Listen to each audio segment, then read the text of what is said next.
यांचा आठवावा प्रताप भूमंडळी. शिवरायांचे कैसे बोलणे, शिवरायांचे कैसे चालणे, शिवरायांचे सलगी देणे कैसे असे. सकल सुखाचा त्याग करो निसाधिसे तो योग, राज्य साधनाची लगबग कैसे करावी. याहून करावे विशेष तरीच म्हणवावे पुरुष, या उपरी आता विशेष काय लिहावे. तव धैर्याचा जरा स्पर्श दे, तव तेजातली एक किरण दे, जीवनातला एकच क्षण दे. त्या दीप्तीतून दाही दिशा द्रुत उजळून टाकू, पुसू पानिपत पुन्हा लिहा आमचे भारत व्यास वाल्मिकी येतील धावत. महामंत्र आहे नवे शब्द साधा, जयाच्या स्मृतीने कळे मिलेंच बाधा. रे देश अवगा जयाच्या अपावी, शिवाजी जपू राष्ट्रमंत प्रभावी. पुंडली कौरदेव हरी विठ्ठल श्री ज्ञानदेव तुकाराम माऊली ज्ञानेश्वर महाराज की जय. जगद्गुरु तुकाराम महाराज की जय. छत्रपती शिवाजी महाराज की जय. धर्मवीर संभाजी महाराज की जय. सद्गुरु जोग महाराज की जय.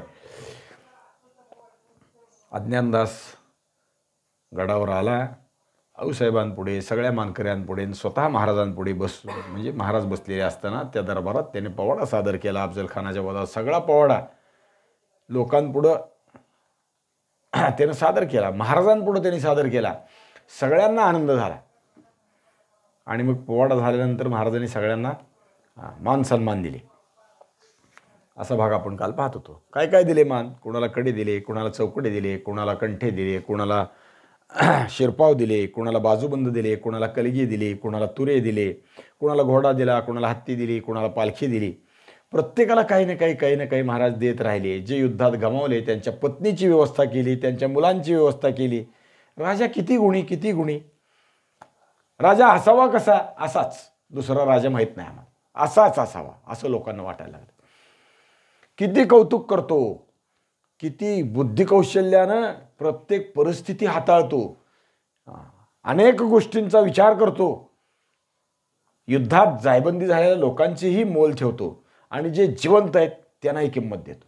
अजून काय काय केलं राजांनी, त्यातला एक भाग थोडा काल आपण पाहिला की शिवाजी महाराजांचे वकील असणारे पंताजी गोपीनाथ बोकील यांना महाराजांनी 7,000 होन दिले. पंताजी गोपीनाथांना काय दिलं, 7,000 होन. हे पंताजी विलक्षण आहेत. त्यांचं चरित्र मागं आपण एकदा पाहिलं आहे. पण बुद्धिकौशल्य अफाट आहे. यांचा मायना घरातला अगदी जवळचा आहे. मायना म्हणजे घरात उठबस किती असावी, खूप जवळ. घरात महाराजांच्या घरात आऊसाहेबांबरोबर सारीपाट खेळावा एवढं त्यांचं सख्यत्वाचं घरातलं नातं आहे. म्हणजे घरात प्रेमाचं माणूस म्हणून असावं इतकं जवळ आहे. आणि काकांना त्यांच्या बुद्धिकौशल्यानं अफजल खानाच्या स्वारीतल्या केलेल्या कामगिरीबद्दल महाराजांनी 7,000 होन दिले. काका मूळचे हिवरी गावचे, सासवडच्या शेजारी हिवरं नावाचं गाव आहे, तिथलं हे घराणं. काकांच्या पुढच्याही घराण्यात म्हणजे त्या घराण्यात पुढं पुन्हा पेशवाई ज्या लोकांवर धीरपणानं उभारली अशातले एक सखाराम बापू बोकील या नावाचे गृहस्थ होते. पेशवाईतले 3.5 शहाणे अशा या नावानं एक म्हण प्रसिद्ध आहे आपल्याकडे महाराष्ट्रात. त्यातले एक म्हणजे सखाराम बापू. लक्षात ठेवले पाहिजे. सखाराम बापूंच्या आधारावर पेशवाई मजबूत झाली असे ते आहेत. सखाराम बापू सामान्य व्यक्ती नाहीत, फार मोठे आहेत. एक शहाणा असं त्यांना त्यातलं संबोधलं जातं. अर्धे शहाणे नाना फडणवीसाला म्हटलं जातं, कारण नाना दरबारी कामाला कारकुनी कामाला उत्तम, पण प्रत्यक्ष लढाईचा नानाला काही अंग नव्हतं. घोड्यावरही बसता येत नव्हतं असं नानांच्या बाबतीत सांगितलं जातं. त्यामुळे नानाला अर्धा शहाणा समजलं जातं, पण सखाराम बापू बोकीलांना पूर्ण शहाणा समजतात. सखाराम बापू बोकील पूर्ण शहाणा, युद्धातही तेवढेच कसबी आणि बुद्धिकौशल्यानं कारकुनी कामात कागदी उद्योगात त्यातही कसबी, दोन्ही पद्धतीत सखाराम बापू होते. हे सखाराम बापू बोकील या पंताजी काका बोकिलांचे घरातले आहेत. मग ते पुतणे असतील, नातू असतील, काय काळाच्या हिशोबात काय मागं पुढं असेल ते असो. डायरेक्ट नेक्सस नसेल तरी भावाच्या गोत्रात भावाच्या कुळातले आहेत असा म्हणता येण्यासारखा विषय आहे. असे ते आहेत. काकांनी पुढे म्हणजे आपल्या आयुष्याचा उत्तरार्ध सगळा काकांचा काय झाला काय नाही ह्याच्याबद्दल जरी माहिती उपलब्ध नसली तरी काकांचं अजून काही काम आहे, कौशल्य आहे, आणि म्हणून काका गाजलेले पण आहेत. आणि पंताजी काकांना शिवाजी महाराजांनी 7,000 होन दिले. म्हणजे 7,000 होना इतकं सोनं दिलं. काकांनी या सोन्यातून काय केलं, त्यांना वतनवाडी वगैरे घरदार होतं, पण काकांची एक शाखा, बोकिलांची एक शाखा आता कोरेगावात आहे. त्यातून एक पोरगा म्हणतो मी, त्यातून एक घर पंढरपुरात आलं होतं. आपल्या देवळात विठोबाच्या सेवेत ते होतं काही वर्षे. बापू बोकील म्हणून होते ते. बापू इथं पंढरपुरात देवाच्या सेवेत होते आणि बापूंचा मुलगा अनिल बोकील नावाचा होता. हा हिंदुत्वाच्या कार्यात पंढरपुरात अग्रेसर होता. महाराष्ट्र मुष्टियुद्ध संघटनेचा मोठा कार्यकर्ता होता. मुष्टियुद्ध म्हणजे बॉक्सिंग, फायटिंग. त्याच्या काळात, अनिल बोकिलाच्या त्या काळात मनोज पिंगळे नावाचे आपले मुष्टियोद्धे महाराष्ट्रातले पुण्याचे होते आणि ते भारताच्या वतीने भारताचं प्रतिनिधित्व करण्यासाठी ऑलिम्पिक आणि एशियाडचे सामने खेळले होते. आणि अनिल बोकील हा त्यांचा जवळचा मित्र होता. मनोज पिंगळ्यांना अनिल बोकिलांचं सहाय्य होतं अनेक गोष्टीत. पंढरपूरची सोलापूर जिल्हा मुष्टियुद्ध संघटना अनिल बोकील चालवत होते. मुष्टियुद्ध संघटनेच्या अनेक गोष्टीत ते कायम सक्रिय सहभागी असायचे. पण शिवाजी महाराजांच्या विषयी अत्यंतिक प्रेम. मरेपर्यंत रायगडाला वारीला आपल्या शिवाजी महाराजांच्या पुण्यतिथीच्या काळात ते आले. मरेपर्यंत आले. शेवट हातपाय चालेनात तरी तसंच खरडत अनिल बोकील येत होता रायगडात. काकांचं घर हा विषय आहे. पण काकांची एक शाखा कोरेगावात आहे आणि कोरेगावामध्ये काकांच्या वाडा, जिथं काका राहत होते, पंताजी बोकील राहत होते, तो वाडा अजूनही बोकील वाडा नावानं प्रसिद्ध आहे. कोरेगावात गेले की त्या नदीच्या काठाला डाव्या हातालाच ते आहे. छान वाडा आहे, चौसोपी वाडा आहे. पण मध्यवर्ती वाड्याच्या देवघर आहे, काकांच्या रोजच्या पूजेचं देवघर आहे. आणि त्या देवघरामध्ये अष्टभुजा भवानीची मूर्ती आहे आणि ती मूर्ती शेरभर सोन्याची आहे. लक्षात ठेवा, कधी कोरेगावात आलात तर दर्शन घ्या, पहा. शेरभर सोन्याची ती मूर्ती आहे, काकांच्या पूजेतली आहे. असे काका आहेत. काकांना हे दिलं.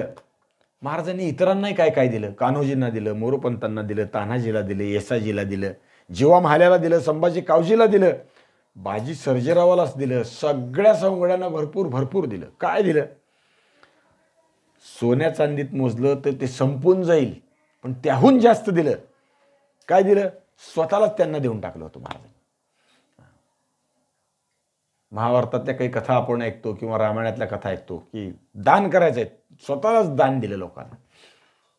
तसं महाराजांनी या सवंगड्यांना देऊन टाकलं, स्वतःच देऊन टाकलं. आता दरबार संपत आला. निरोपाची तपकं दरबारात आली. मानाची विडे द्यायला सुरुवात झाली.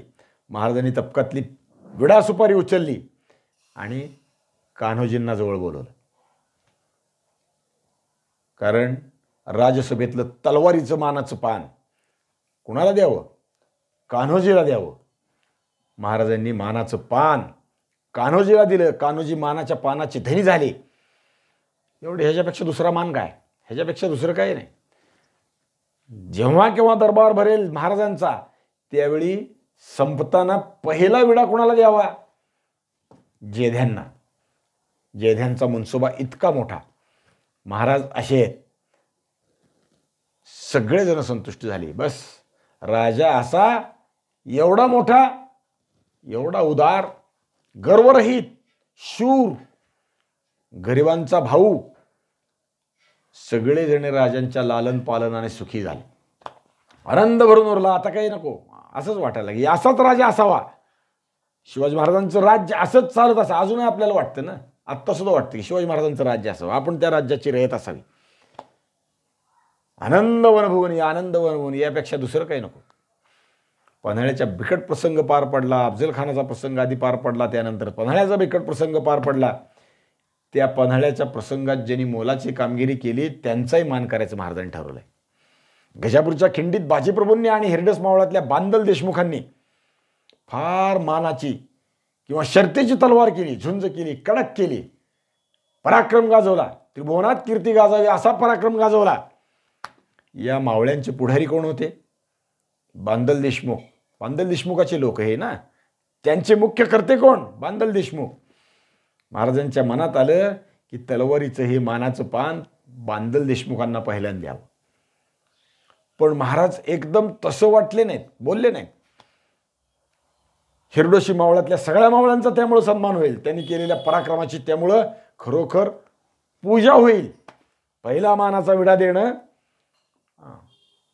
आलेल्या लोकांचा सन्मान करणं, हाही भाग आहे. आपल्या वारकऱ्यांकडे हा सगळा भाग आपण परंपरेनं जपून ठेवलेला आहे. पहा, एखाद्या ठिकाणी भजन चालू आहे, कार्यक्रम चालू आहे, मान्यवर दुसरा कोणी आला की भजनाला ज्या कोणाकडे भजन आहे तो त्याला नमस्कार करून आपल्या गळ्यातला टाळ त्याला देतो, म्हणजे मान त्याचा केला. सगळे महाराज मंडळी एकत्रित जमलेले आहेत, काहीतरी कार्यक्रम आहे आणि महाराजांचं पूजन करायची वेळ येते, तेव्हा पहिला कोणाला देतात? पंढरपूरच्या बाबतीत जर बडव्यांचा कार्यक्रम असेल तर पहिल्यांदा अंमळणी करायला लावला जातो बुक्का. त्यांना पहिल्या मानाचं पान, त्यांना हा अक्षत किंवा गंध, हार, पूजा पहिल्यांदा त्यांची.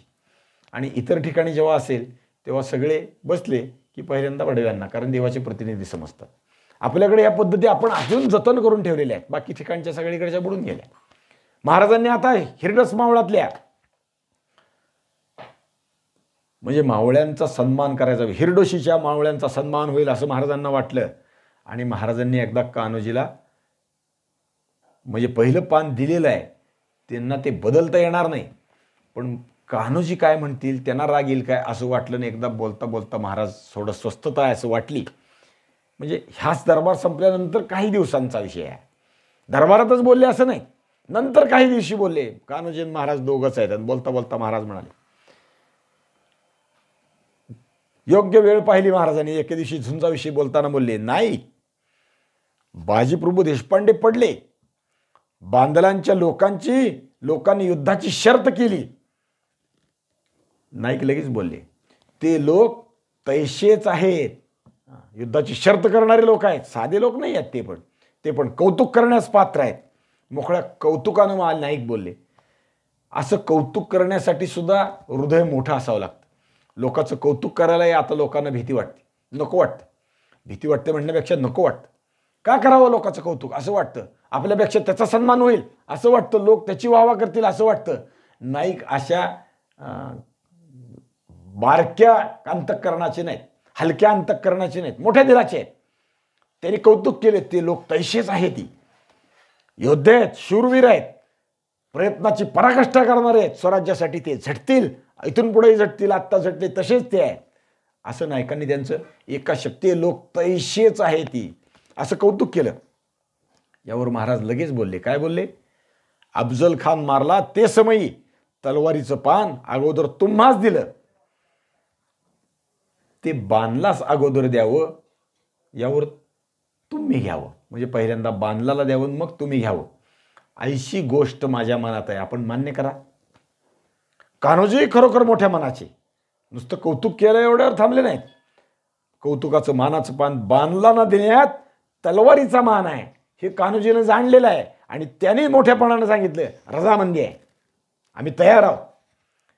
त्यांचं कौतुक केल्यानं आमचं कर्तृत्व कमी पडणार नाही, किंवा आमच्या कौतुकाचा वार, तलवारीचा वार माघारी येणार नाही. आम्ही दल बदलणार नाही, पक्ष बदलणार नाही. आम्हाला मंत्रिपद दिलं नाही म्हणून दुसऱ्या पक्षात असली भानगड आमच्याकडे नाही, आम्ही तुमचेच राहू. त्यांचं कौतुक करण्यात खरोखरच धन्यता आहे. तो माणूस त्या मोलाचा आहे आणि स्वराज्याच्या साखळीत तो गुंफला जातोय, आपल्याबरोबर राहतोय, हेही महत्त्वाचं आहे. हा सगळा विचार करून कान्होजींनी त्या गोष्टीला मान्यता दिली. खुशीनं ते म्हणाले, अगत्य अगत्य स्वामीस अगत्य, याकरता आम्ही गोष्ट मान्य केली आहे, याप्रमाणे चालवावं, इथून पुढे याप्रमाणे चालेल. जेव्हा दरबार भरेल तेव्हा पहिलं मानाचं पान बांधलांना दिलं जाईल, मग आम्ही घेऊ. जे स्वामीच्या मनात आहे तेच आम्हाला चालेल. महाराजांना आनंद वाटला. कान्होजीनं मोठ्या मनानं मान्य केलं याचाही आनंद वाटला. तलवारीचं कौतुक झालं याचाही आनंद वाटला. आणि बांधलांची सरफराजी केली आणि बांदल देशमुखांना पहिलं मानाचं पान महाराजांनी दिले. यानंतरच्या काही काळात कान्होजी येत जात होते. आता कान्होजी थोडंसं महाराजांची रजा मागितली. का? आंबवड्यात गावात जातो राहतो असं म्हणून महाराजांना विनंती केली. त्याचं कारण असं की कान्होजींचं वय व्हायला लागलं आणि कान्होजींनी महाराजांना ती विनंती केली की मी आता थोडंसं गावाकडे जाऊन राहतो, आता शरीर थकायला लागलंय, थोडंसं तिथं जाऊन राहणं हे मला वाटतंय, कारण विसावा हवा शरीराला, वय झालंय, प्रकृती बिघडली. कान्होजी आंबवड्यात जाऊन राहिले. कान्होजींचं चरित्र मोठं विलक्षण आहे बरं. आंबवडं आणि कारी हे भोर तालुक्यातले आजच्या किंवा तत्कालीन भोर तर्फेतली ही 2 गावं. ही गावं आहेत. ही कान्होजीचे वडील नाईकजी जेधे यांना इनाम मिळालेली गावं आहेत. बरोबर 22 गावांची जहागिरी मिळाली, इनाम मिळालं. आणि देशमुखी पण मिळाली. तिथं ते देशमुख म्हणून राहायला लागले. देशमुख म्हणून आपला वतनी कारभार चालवित होतेस नाईकजी जेधे. नाईकजीला 2 भाऊ होते, सोनजी आणि भिवजी, पण हे दुष्ट प्रवृत्तीचे. नाईकजी हे अत्यंत सुस्वभावी, मनमिळावू, लोकांना घेऊन चालणारे, पण हे थोडे खुनशी होते. 2 जण सख्खे भाऊ होते की चुलत होते माहीत नाही, पण हे 2 भाऊ आहेत एवढा नाव उल्लेख आहे. या दोघांच्या मनात नाईकजींच्याबद्दल विकल्प आला. या दोघांनी देशमुखी आपल्याला मिळावी, वतन आपल्याला मिळावं म्हणून डोक्यात कपट चालवायला सुरुवात केली. आणि एक दिवशी या कपटापायी त्यांनी नाईकजींवर मारेकरी घातले, मारलं. त्यांना मारलं आणि वतन आपल्या नावानं करून घेतलं, शिक्के आपल्या नावाचे करून घेतले.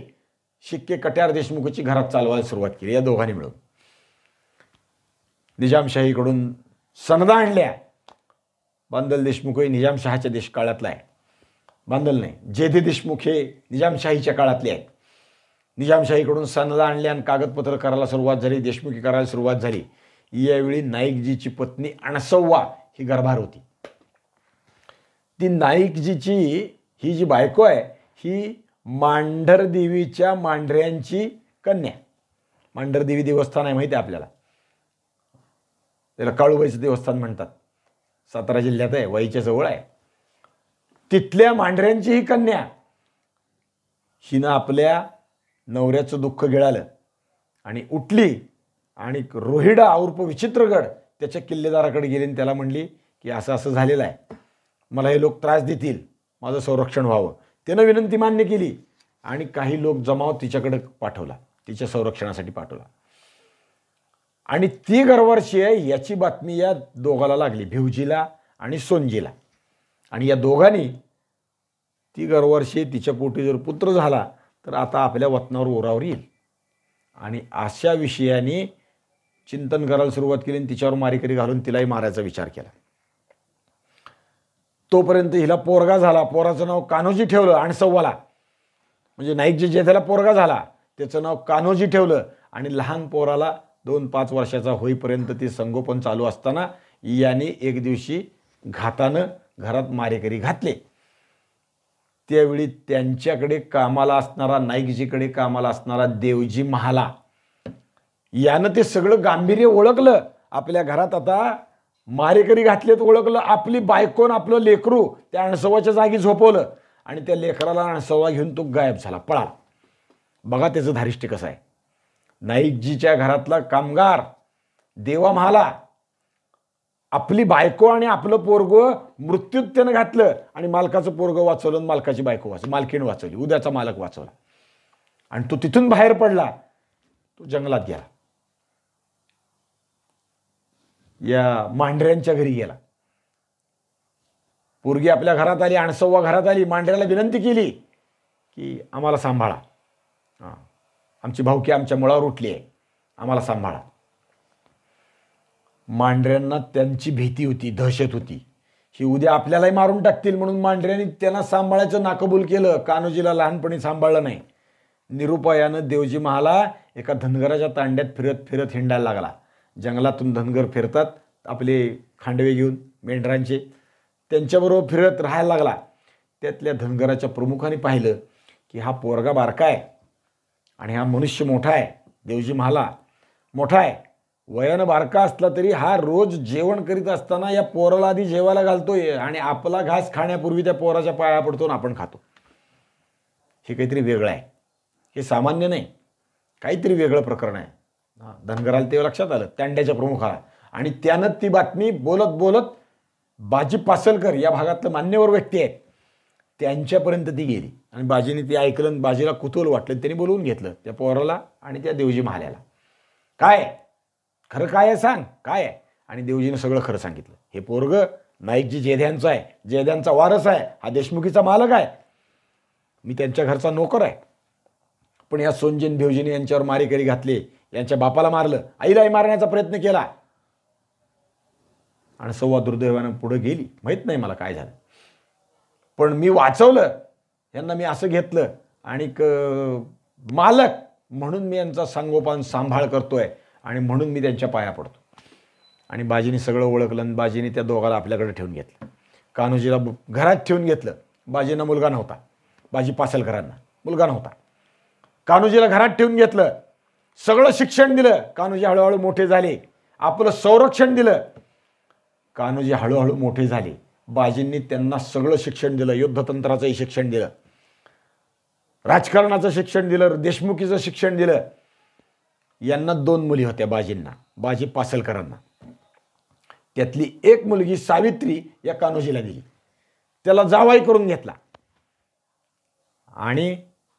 आणि निजामशाहीकडे कान्होजींच्या बद्दल सांगितलं की हे मूळचे देशमुख आहेत, अमका अमका आहे, यांची देशमुखी यांच्या पदरात घाला. निजामशाहीनं ती पुढे दिली. पण त्याच्या आधी कान्होजी जेव्हा वयात आले तेव्हा कान्होजीला यांनी सगळं सांगितलं. तू कोण आहेस, काय आहे, तुझ्या वडिलाचा कसा घात केला, काय झालं. आणि कान्होजी संतापले.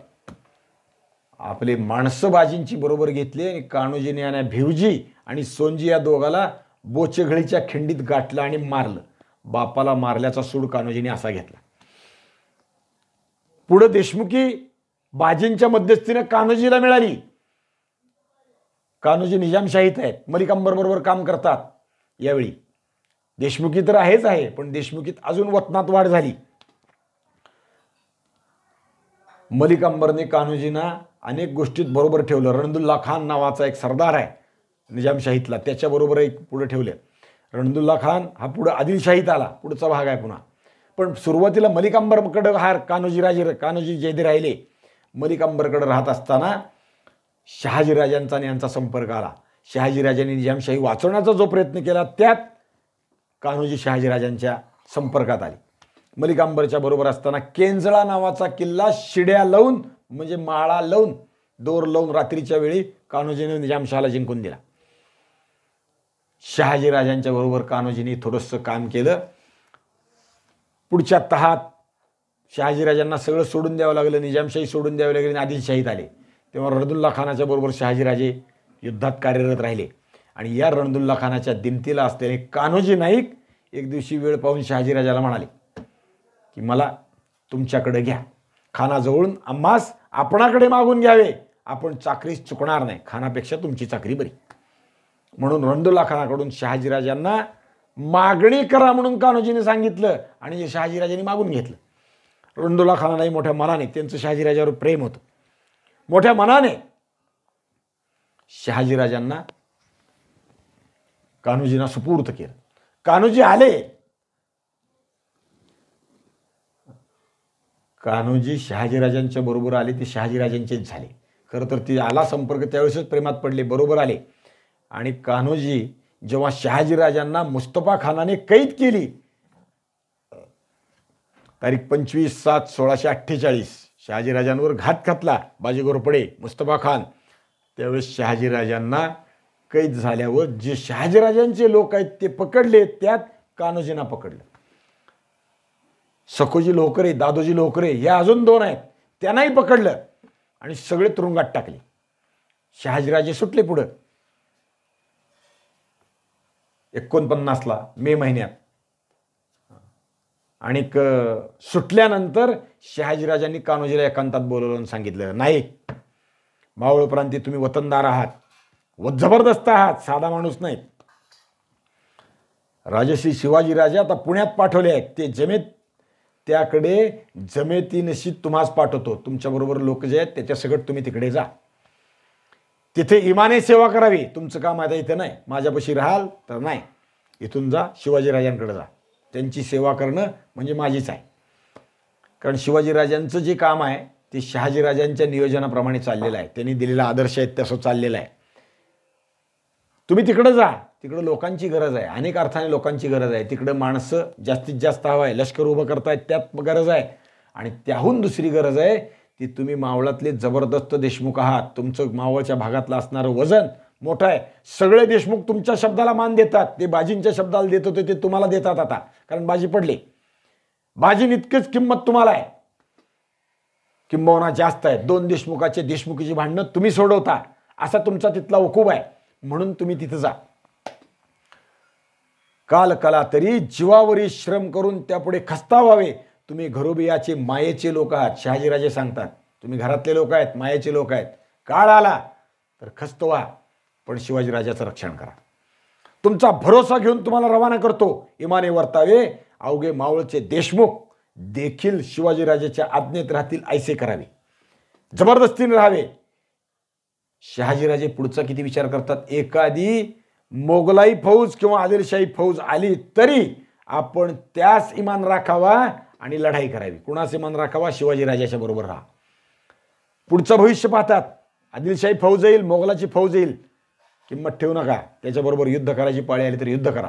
तुम्ही शिवाजीराजांच्या बरोबर जा. आम्ही अनेक अर्थाने विचार करीत असतो ना, तेव्हा छत्रपती शिवाजी महाराजांच्या या स्वराज्याच्या कामी शहाजीराजांचं योगदान काय, असा अनेकांचा प्रश्न असतो. योगदान हे आहे, मोलाची माणसं तिकडं पाठवली, शिवाजी महाराजांच्या मदतीला दिली. राज्यकर्त्यात शिवाजी महाराजांनाही मदत झाली पाहिजे म्हणून पाठवली. म्हणजे लष्करी मदत असतील किंवा मुलकी मदत असेल, दोन्ही अर्थाने विचार करणारा हा कान्होजीसारखा मातब्बर माणूस त्यांनी पाठवला. आणि कान्होजी शिवाजीराजांकडे आले आणि इथंच येऊन राहिले कायमचे. अजून काही गावं आदिलशाहीत जेव्हा कान्होजी आले तेव्हा त्यांना इनाम मिळाली. त्यातलं गाव चिखलगाव, नाटंबी आणि त्याच्या परिसरातली गावं आदिलशाहीत आल्यावर त्यांना मिळालेली आहेत. पुढं राजकारण जावळीचं जे उपटलं, दत्तक प्रकरण उपटलं, त्यात कान्होजींनी मोलाची साथ केली आहे. नुसतं दत्तकच नाही, दत्तकानंतर त्या चंद्रराव मोऱ्यानं घातलेला गोंधळ, दौलतराव मोऱ्याची बायको माणकावा, तिनं पोरगा दत्तक घेतला, कृष्णाजी बाजी चंद्रराव. शिवाजी महाराजांनी त्याला मदत केली. या प्रकरणात कान्होजी शिवाजी महाराजांच्या बरोबर आहेत. तो आटपे ना, तो नीट वागे ना म्हणल्यावर त्याला मारतानाही पुन्हा कान्होजी बरोबर आहेत. शिवाजीराजांनी विजापूरकराचे किल्ले जिंकले, त्यात कान्होजी बरोबर आहेत, त्यात सहकारी आहेत. शिवाजीराजांनी पहिली लढाई केली, कान्होजी अजून दक्षिणेत आहेत, शिवाजी महाराजांकडे यायचे, त्यावेळेस कान्होजीचा पुत्र बाजींच्या बरोबर, म्हणजे आजा आणि नातू एका लढाईत लढतात. लक्षात ठेवा. नुसतं पोराला धडे देऊन आपल्या आज्याचं काम संपत नसतं. नातवालाही त्यात परांगत करणं किंवा युद्धात उतरवणं, स्वराज्याच्या कामात आणून सोडणं, हे आज्याचं काम आहे. आज्जा तो करतो. बाजींनी आपल्या नातवाला शिवाजी महाराजांबरोबर लढाईत आणलेला आहे. बाजी असे आहेत. पुढे अफजल खान आला आणि अफजल खान आल्यावर अफजल खानाच्या आधी फरमान नायकांकडे आलं. ते फरमान दमदाटीचं होतं. शिवाजी महाराजांकडे घेऊन ते पाची पोरानिशी आले. शिवाजी महाराजांच्या पायावर फरमान ठेवलं, दाखवलं काय आहे काय नाही. महाराजांनी विचारलं, मग तुमचा मनसुबा काय, काय कुठं जाणार तुम्ही? आमचं इमान तुमच्या पायापाशी. तुमचं वतनवाडी जप्त होईल, तुम्हाला मारलं जाईल. वतनाची चिंता नाही. वतनावर पाणी सोडलं, खरोखर हातात पाणी घेऊन पाणी सोडलं बरं का कान्होजींनी. हे सोडलं पाणी घरादारावर, हे सोडलं पाणी वतनावर. आम्ही शिवाजीराजांचे लोक, आता इथंच काय असेल ते करू. शिवाजी महाराजांनी त्यांना जवळ घेतलेलं आहे, कायमचं जवळ घेतलं. तुमचा विचार काय, हा सगळा विषय झाल्यानंतर कान्होजींचे शब्द आहेत, पाणी सोडलं ते झालं, पण आम्ही राजश्री स्वामीच्या पायाशी इमान धरून वतनास पाणी देखील सोडलं. जेव्हा बाकीच्याही देशमुखाला कान्होजींनी बोलवलं तेव्हा बाकीच्या देशमुखांनी कान्होजीला विचारलं, आमचं काय बोलवलं झालं, आम्ही काय करावं विचार करता, पण तुम्ही काय केलं? तेव्हा त्यांना सांगितलं, शिवाजीराजांच्या पायावर आम्ही वतनाचं पाणी सोडलं आहे. आम्ही आणि आमचे लेख स्वामींपुढे खस्त व्हावे, ऐसा आमचा दृढ विचार आहे. तुमचा मुद्दा काय ते स्वच्छ बोलणे. मुसलमान बेईमान आहेत, कार्य झाल्यावरील नसते निमित्त ठेवून नाश करतील. हे लोक कसे आहेत? काम आहे म्हणून आपल्याला गोड बोलवतात, पण हे बेईमान आहेत. उद्याचा भरोसा नाही यांचा. हे आपल्याला काम संपल्यावर मारून टाकतील. हे महाराष्ट्र राज्य आहे. अवघ्याने हिंमत धरून जमा घेऊन राजश्री स्वामीच्या सन्निध राहून एकनिष्ठेने सेवा करावी, ह्या आमचा मनसुबा आहे. तुम्ही देशमुखांनी कसं वागावं? असं वागावं. हिंमत धरा आणि राजांच्या पायात सेवेत राहा, स्वराज्याच्या सेवेत राहा. हे कान्होजी त्यांना आणून सोडतायत. कान्होजी असे आहेत आणि म्हणून त्यांचा विचार महत्त्वाचा आहे. पुढं कान्होजींचं पानाचा विषय कळला. कान्होजी थकले आणि खंडोजीचंही प्रकरण सगळं पाहिलं. कान्होजींनी मध्यस्थी केली, खंडोजीला सोडण्यासाठी प्रयत्न केले, जिवंत ठेवलं. शिवाजी महाराजांनी खंडोजीला वाचवलं. पण कान्होजींचा शब्द मानत असताना खंडोजीला शिवाजी महाराजांनी शासनही केलं. हाही विषय आपण पाहिला.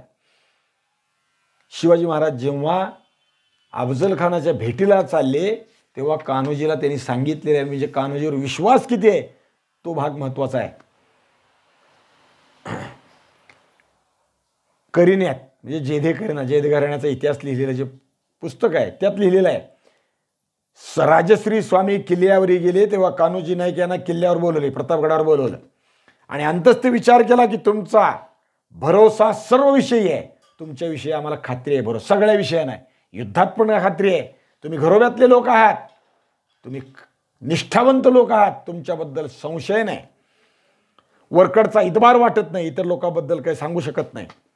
मुसलमान बेईमान आहेत, फते झाल्यावर काय करतील सांगता येत नाही. समजा मुसलमानावर आपली फते झाली तर हरकत नाही, पण आम्ही चुकून त्यांच्या हाती गवसलो तर तुम्ही म्हणजे कान्होजीवरचा विश्वास पहा, तुम्ही खासा स्वतः आणि खासा जमाव घेऊन मारामारी करणे आणि आम्हास त्यापासून सोडवून तुमच्या जमावात घेणे. अफजल खानावर जाण्याचं काम कान्होजीला शिवाजी महाराज सांगतात, जर आम्हाला पकडलं तर अफजल खानावर चालून जा, जमावाची मारामारी करा, अफजल खानाला पारिपत्य करा, मला सोडवून घ्या आणि मग आम्ही तुमच्यात सामील होतो आणि गनीम गर्दीस मिळवतो. शिवाजी महाराजांचा विश्वास चुकून आपण सापडले गेलो तर कोण आपल्याला सोडवेल? कान्होजी आपल्याला सोडवतील एवढा त्यांच्यावर विश्वास आहे आणि म्हणून कान्होजी इतके मोलाचे आहेत. आता कान्होजींचा कुटुंब कविला काय होता, कसा होता? कान्होजींना 5 बायका होत्या. वडील कोण, आई कोण, अणसव्वा आई, वडील नाईकजी, हे सगळं वाचलं. किंवा आपण दुसरा विचार करतो देवजी महाला, तो कोण? कान्होजींचा घरातला विश्वासू नोकर, या देवजीचा पुत्र म्हणजे जीवा महाला. हाच शिवाजी महाराजांच्या अंगरक्षक म्हणून अफजल खानाच्या भेटीच्या वेळेस बरोबर होता. त्यानेच सय्यद बंडाचा हात कापला आणि अफजल खानावर चालून गेला. त्या होता म्हणून शिवाजी महाराज वाचले, म्हणही त्यामुळं झाली. होता जीवा म्हणून वाचला शिवा. म्हणजे निष्ठा किती असावी परंपरेनं, एकानंतर 2, 2नंतर 3 सगळे. हा माणूस तुमच्याबरोबर अंगरक्षक म्हणून राहील महाराज. कान्होजीने दिलेला माणूस आहे. या कान्होजीला 5 बायका होत्या. सावित्रीबाई, येसूबाई, चंदाव्वा, रखमाव्वा, कृष्णाबाई. याच्याशिवाय इतरही काही उपस्त्रिया होत्या, म्हणजे हौसमौज ज्याला म्हणतात तशा, अंगवस्त्र ज्याला म्हणतात तशा. या 5 स्त्रियांपासून कान्होजींना 5 मुलं झाली होती. सावित्रीला बाजी, हा थोरला पोरगा आहे, हा शिवाजी महाराजांपेक्षा कदाचित 2 वर्षांनी मोठा आहे. बाजीला सर्जेराव किताब शिवाजी महाराजांनी दिला. फतेखानाच्या लढाईत यानं झेंडा वाचवला म्हणून हा सर्जेराव. दुसरी येसूबाई, हिला संभाजी झाला. तिसरी चंदाव्वा, चौथी रखमाबाई, या दोघीला पुत्र नाही. 5वी जी आहे ती कृष्णाबाई, हिला मात्र 4 पोरं होती. शिवजीराजे, चांदजी, नाईकजी, वडिलांचं नाव पुन्हा ठेवलेलं आहे, आणि रायाजी. आता या नावातही कधी कधी मागं पुढं असतं, हे नाव नाही ते आहेत, पण 5 पुत्र नायकांना होते हे मात्र पक्क. आणि नायकांनी आता आपला काळ आलेलं ओळखलं आणि नायकांनी काय केलं? आपला आता काळ आलाय, आता गावात राहू. पोराचं आपसात जमत नाही, भावाभावाचं भांडण होतं, प्रत्येकाला आपला अहम झालाय. त्यामुळं बाजींनी, कान्होजींनी पोरांची वाटणी करून टाकली. पोरांना आपलं वतन, गावं वाटून दिले. हे 4 तुला, हे तुला, हे तुला, हे तुला, वाटणी केली. कान्होजी थकत चालले. महाराजांना ही बातमी कळाली. आता कान्होजी थकले. महाराजांनी ती तशा परिस्थितीत, महाराज बाकीच्या राजकारणात असताना सुद्धा कान्होजींच्या घरी पत्र लिहिलं, थोरल्या पोराला पत्र लिहिलं. महाराजांना बातमी समजली. कान्होजींनी सारं ओळखलं, लक्षणं ठीक दिसत नाहीत, आपली हयात आटत चालली.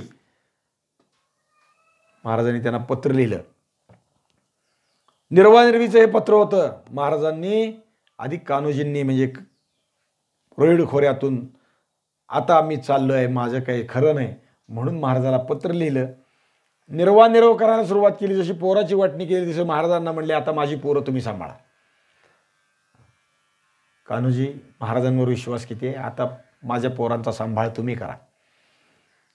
महाराजांनी त्यांना पत्र लिहिलं. तारीख 2 सप्टेंबर 1660. राजश्री कान्होजी जेदे देशमुख प्रति राजश्री शिवाजीराजे. दिसाचे आणि रात्रीचे तैसेच 15-20 वेग होतात असे लिहिले आहे. म्हणजे तुम्ही लिहिलंय की दिवसा आणि रात्री सुद्धा 15-20 वेगवेग म्हणजे जुलाब होतात. संडास सुरू झाली, बिघडले प्रकृती. तरी औषध घेऊन शरीरास आरोग्य होईल ते करणे. औषध घ्या, शरीर पुष्ट करा, नीट करा, शरीराला चांगलं वाटेल असं करा. ईश्वराच्या कृपेने बरे व्हाल. तुम्ही लिहिले की आपले मूळ 6 जण आणि देशमुखी साहेबाच्या पायाशी आहे. आपली 6च्या 6 पोरं तुमच्या पायावर घातली तर देशमुखी पायावर घातली. देशमुखी आणि ते तुम्ही पहा, सांभाळ केला पाहिजे. तरी आता नवे काय लिहिणे, काय लिहावं लागेल. पहिलेच पासून तुम्हा आम्हात घरोबा आहे. तुमचा आमचा प्रेमाचा संबंध आहे. घरोबा आहे म्हणजे अगदी घरगुती संबंध आहेत. तुमच्या घरात जाऊन हातानं भाकरी घेऊन जेवावं असा माझा संपर्क आहे. तुम्ही आमच्या घरात येऊन हातानं भाकरी घेऊन जेवावं असा संपर्क आहे, म्हणजे घरोबा आहे असं म्हणता येतं. एवढे प्रेमाचे संबंध आहेत. व्यथा बरिया झाल्यावर मूल आणि स्वार पाठवणे. पोरे घराकडे पाठवलेत वडिलाची काळजी घ्यायला. जे स्वार लष्करात महाराजांकडे आहेत तेही सुट्टीवर दिलेले आहेत. तुम्ही बरे झालात म्हणजे पोराला इकडं लष्करी चाकरीत महाराजांच्या सेवेत नंतर पाठवा, तोपर्यंत तुमच्यापाशी ठेवून घ्या.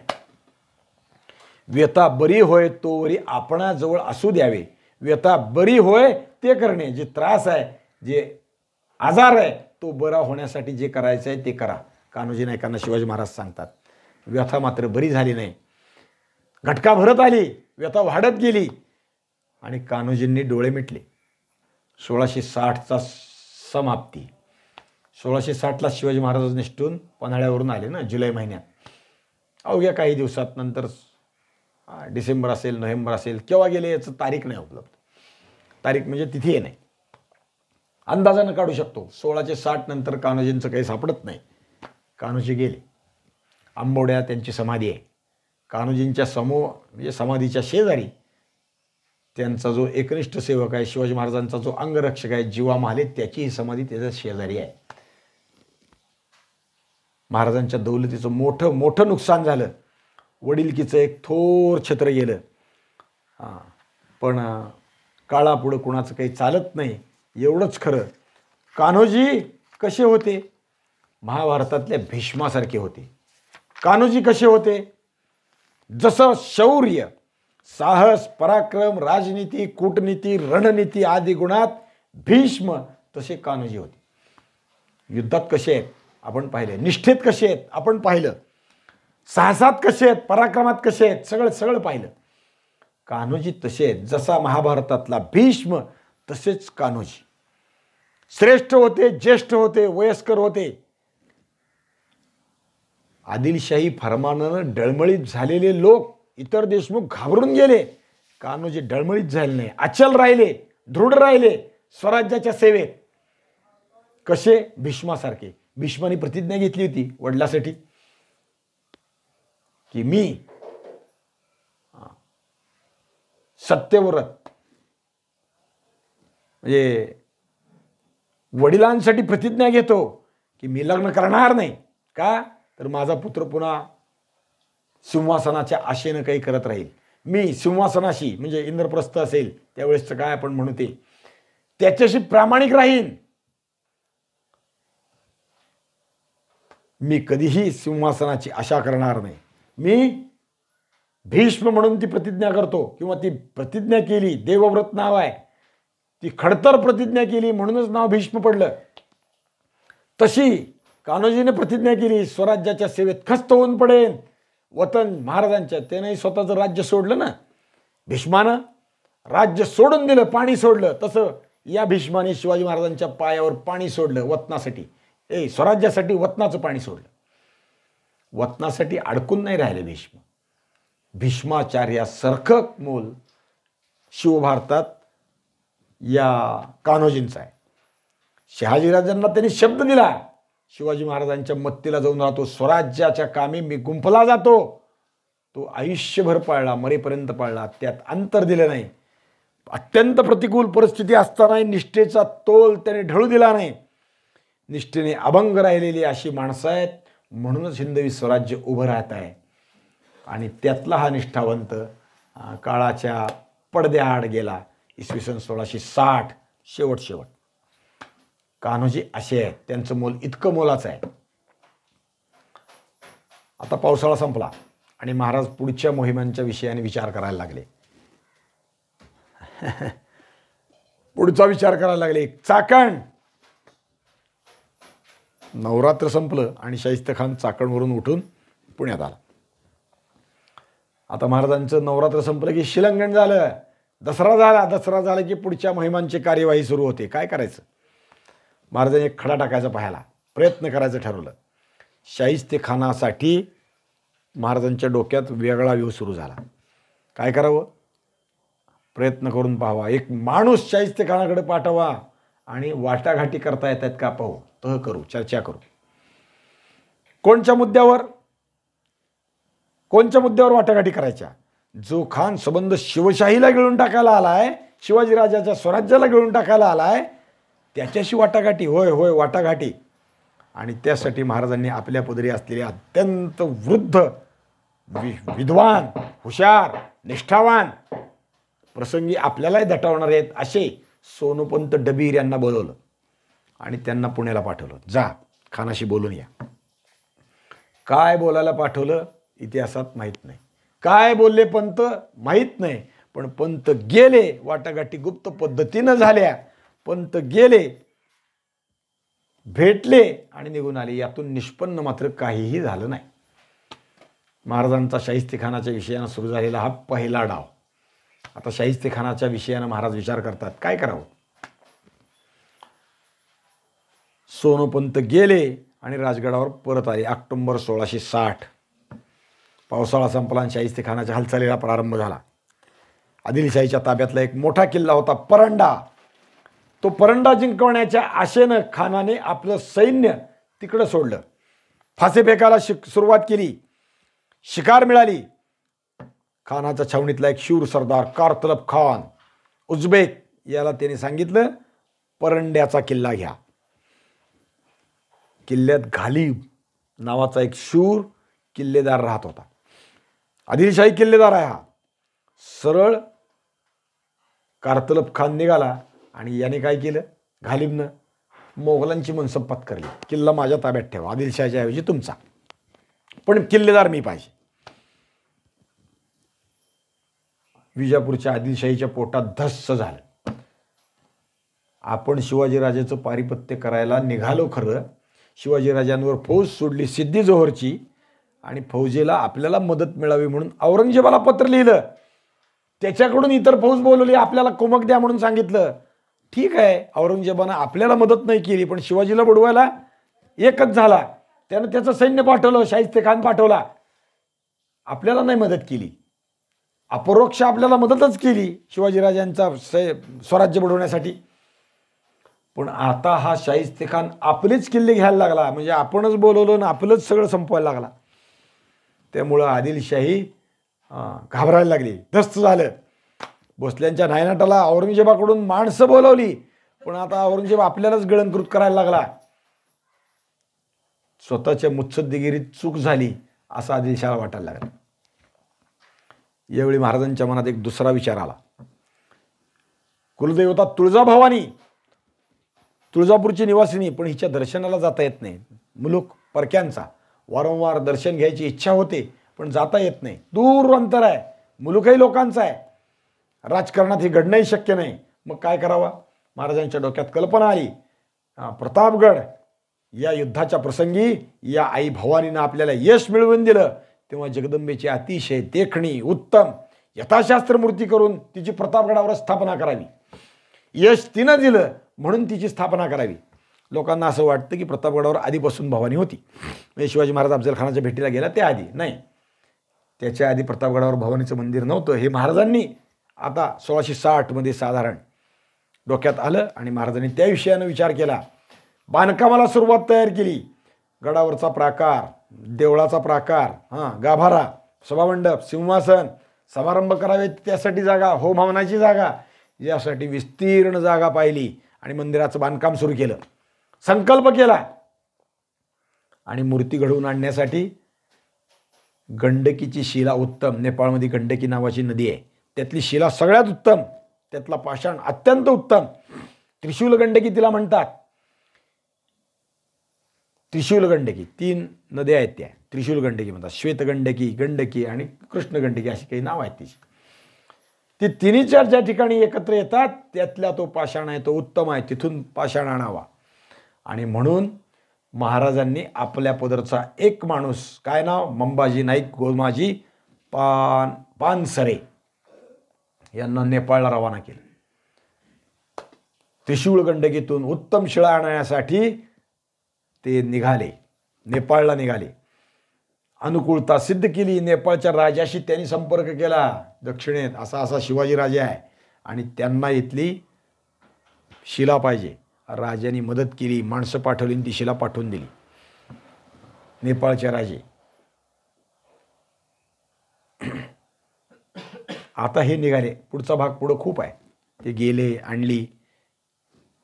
महाराजांच्या पदरी एक एक कलम आणि हत्यार अप्रतिम दर्जेदार बाळगणारे लोक आहेत. कलम म्हणजे लिखाणात आणि शस्त्र चालवणारे असे खूप लोक आहेत. सर्वांच्या ठाई प्रीत ठेवून महाराज दौलत चालवत होते. मोरोपंत पिंगळे असेच थोर कलम बहादर, लिखापडीतही उत्तम आणि राजकारणात म्हणजे ज्याच्यावर युद्धाच्या आघाडीत तेही उत्तम. शमशेर बहादर आणि कलम बहादर दोन्ही. हाती घेतलेला मनसोबा तडीच लावावा असे यांचं काम मोरोपंडितांनी ते प्राप्त करून घेतलेलं होतं. पंतमुचकरावर महाराज खुश झाले होते आणि म्हणून त्यांच्या खिदमती महाराजांच्या मर्जीस मंजूर होऊन महाराजांनी पंताला मुजमूचा धंदा सांगितला. महाराजांनी मोरोपंतांना मुजुमदार केलं आणि मोरो त्र्यंबक पिंगळे मुजुमदार झाले. तारीख 2 जानेवारी 1661. मुजुमदार म्हणजे आजच्या परिभाषेत सांगायचं झालं तर महसूल मंत्री. मुजमूचं काम म्हणजे महसुलाचं काम. मोरोपंत पिंगळ्यांना महाराजांनी सांगितलं. मोरोपंत पिंगळ्यांचे वडील त्र्यंबकपंत पिंगळे हे शहाजीराजांच्या बरोबर जेव्हा शहाजीराजांनी 2 आदिलशाह्या पालत्या घातल्या, पुढं 2 आदिलशाह्याबरोबर झुंज केली, निजामशाही वाचवण्यासाठी प्रयत्नाची पराकाष्ठा केली, त्यावेळेस असणाऱ्यातले मोरोपंत पिंगळ्यांचे वडील. म्हणजे शहाजीराजांचे हे लोक शिवाजी महाराजांच्या सेवेत अवचित आलेले आहेत असं नाही, हे शहाजीराजांच्यापासून स्वराज्याच्या सेवेत असणारे लोक आहेत. याचा विचार आपण ठेवायचा. सोनोपंत डबीर आधीपासून आहेत, मोरोपंत पिंगळे, कान्होजी जेधे, ही सगळी लोक अनेक वर्षांपासून, पिढ्यांपासून स्वराज्याच्या सेवेत आहेत, शहाजीराजांच्या सेवेत आहेत. त्यांच्या अनुभवाचं ज्ञान शिवाजी महाराजांना स्वराज्याच्या निर्मितीत होत आहे, स्वराज्याच्या कामात ते घेत आहेत. 2 आदिलशाह्या, 2 पातशाह्या, मोगलाची आणि 5 विजापूरची, ज्यांनी खेळवली ते शहाजीराजांच्या बरोबर हे आहेत. त्यातले सगळे अनुभव आहेत ते इथं पणाला लावतात. शहाजीराजांनी हे लोक पाठवले, मगाशी मी बोललो, कान्होजी नाईक जेद्यांना पाठवलं, मोरोपंत पिंगळ्यांच्या वडिलांना पाठवलं, सोनोपंत डबीरांना पाठवलं, अनेक लोक पाठवले. हे लोक पाठवले का? निष्ठेने काम करा, इथं आमची गरज नाही, तुम्ही तिकडे जा, तिकडे गरज आहे, कारण नवीन निर्मितीचं काम उभारलं आहे, त्यात लोक पाहिजे आहेत. मग कोणी शहाणे सुरते पाहिजेत, कोणी शमशेर बहादर पाहिजेत, कोणी कलम बहादर पाहिजेत, कुणी अन्य अंगातले पाहिजेत, तुम्ही तिकडे जा, तिकडे जा. एक एक माणूस शहाजीराजांनी इकडं पाठवला. आले ते इथंच आले आणि इथंच राहिले आणि इथंच राहून स्वराज्याची त्यांनी सेवा केली. कान्होजींनी कशी सेवा केली आपण पाहिलं. आता मोरोपंत पिंगळे त्या अर्थाने सेवेत आले, तर त्यांच्या सेवेचं काम पाहून यांनीच प्रतापगडचं बांधकाम केलं. मोरोपंत पिंगळ्यांनी प्रतापगड बांधलाय, लक्षात ठेवा. सिंधुदुर्ग बांधायला हेच मोरोपंत आहेत. राजगड बांधतानाही सुरुवातीला शिवाजी महाराजांनी यांच्याकडून काम करून घेतलेलं आहे. सिंधुदुर्ग बांधताना यांच्याबरोबर दुसरा माणूस दिला, हिरोजी इंदलकर. रायगड बांधायला हिरोजीला सांगितलं, पुढे हिरोजीनं रायगड बांधला. पण मोरोपंत पिंगळे असे आहेत, म्हणजे गरज पडेल तेव्हा बांधकाम करून घेतात, गरज पडेल तेव्हा तलवार चालवतात, गरजच पडेल तेव्हा लिखापडीच्या कामात राहतात, मुचमुचं काम करतात. पुढे याच मोरोपंतांना शिवाजी महाराजांनी पंतप्रधान पद दिलं, स्वराज्याचे पंतप्रधान. पहिले पंतप्रधान नाही आहेत बरं का, हे तिसरे पंतप्रधान आहेत. सुरुवातीचे पंतप्रधान दुसरे आहेत. त्या अर्थाने मोरोपंताचं काम मोठं आहे, एकनिष्ठता त्यांची मोठी आहे, याचा विचार केला पाहिजे. बाकीचा जो भाग आहे तो आपण उद्या करू. आज थोडं काल्याच्या कीर्तनाची गडबड आहे, वेळही झालेलीच आहे, त्यामुळं आजचा भाग इथंच थांबू. पुंडली कौरदेव हरी विठ्ठल श्री ज्ञानदेव तुकाराम विठाल विठाल. पुंडली कौरदेव हरी विठ्ठल श्री ज्ञानदेव तुकाराम मौर्य ज्ञानेश्वर महाराज की जय. जगद्गुरु तुकाराम महाराज की जय. छत्रपती शिवाजी महाराज की जय. धर्मवीर महाराज की जय. सद्गुरु महाराज की जय.